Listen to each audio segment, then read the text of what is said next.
Pt2. Todo kuno khale dala dakhna gisi chalagi. Yes. Hello and how are you? This is Chief Eagle Spirit, the Cherokee Blackfoot Cultural Circle, again with you for the second part of Half Bloods, Full Bloods, Blood Quantum. The questions that um, people ask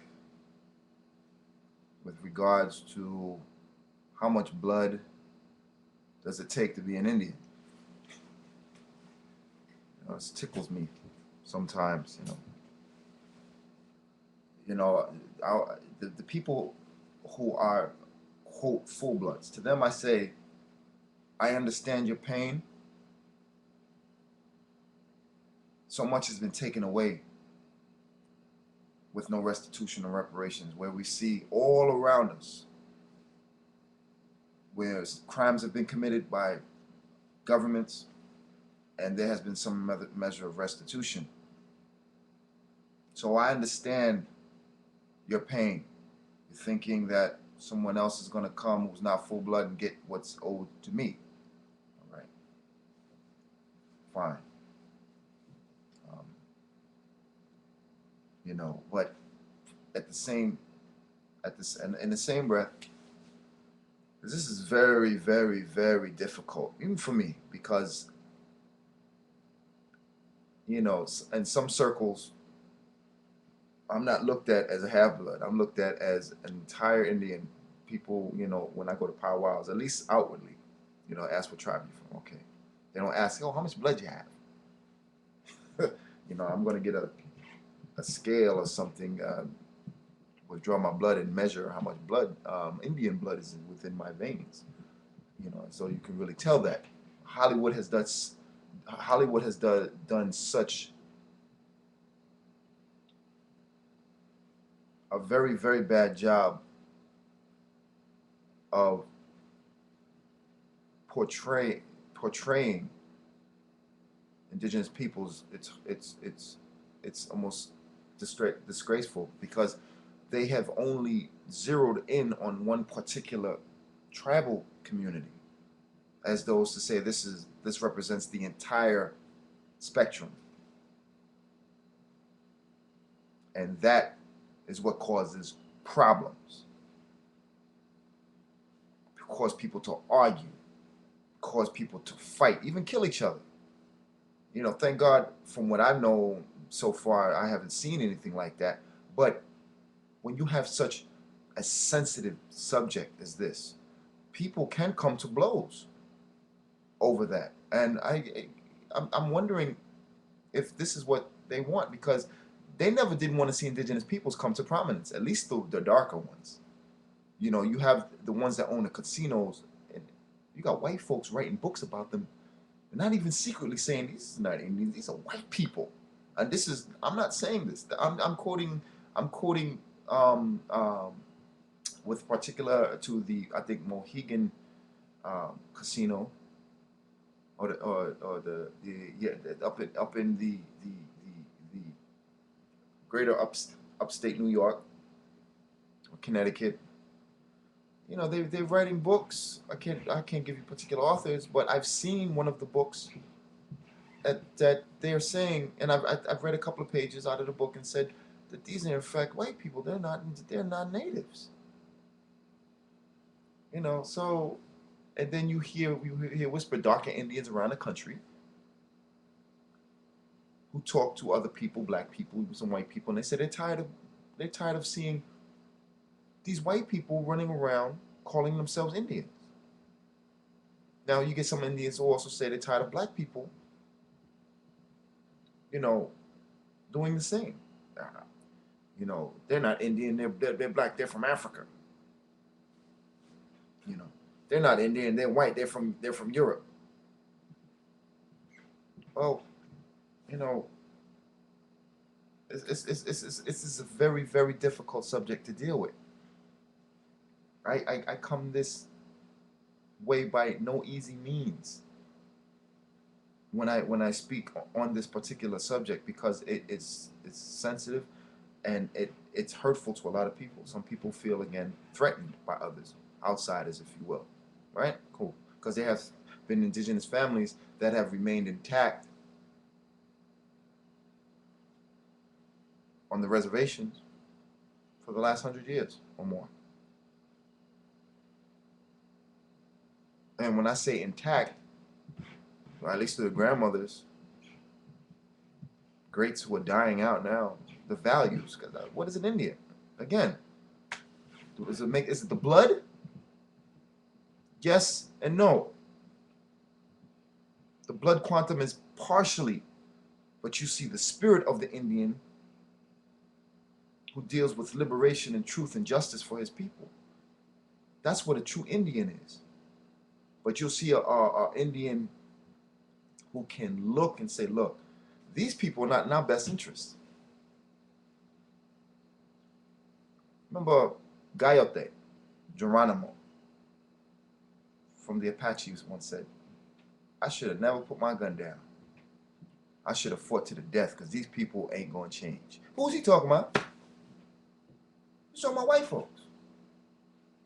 I've heard some Lakota talk about how they hated the Buffalo Soldiers. I would hate them too. Those were black people who were slaves, who were trained to go after and capture Indians in the Midwest. You know, ignorance is not bliss. You know, it gets dangerous. So there's histories here that most people don't know. You get the West Indians, some of the Jamaicans singing, Buffalo Soldier, gone to America, fighting on arrival, fighting for survival. I mean, some of those words are true, but then there is an equation there. There's a part in there that doesn't talk about what the Buffalo Soldiers did to Native Americans. And there are some Native Americans in the Midwest who pissed off at black people because of that. But I say to myself, well, shit, who started it? Those Buffalo Soldiers were slaves. So what? They were soldiers. Who were they working for?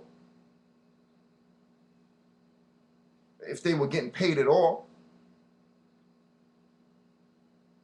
Of course, we have to be held accountable for our actions. Yes, all of us. But our people have suffered on both sides, blacks and Indians alike, and some whites as well, with indentured servitude and slavery. The Irish, they've suffered. But when you look at the darker, this whole thing of, you know, white people suffering more. The Indians said, well, our land was taken. Yes, our lands were taken. But indigenous peoples were enslaved first. That's also true. But a good portion of indigenous peoples retain their identities, their names, their language. It's not totally wiped out from us. I'm a testament to that. I've been studying my language for 7 years now. I'm not here to compare, I'm just here to point out that we need to look beyond certain things with regards to how we need to approach pointing fingers. Now, I don't believe in marrying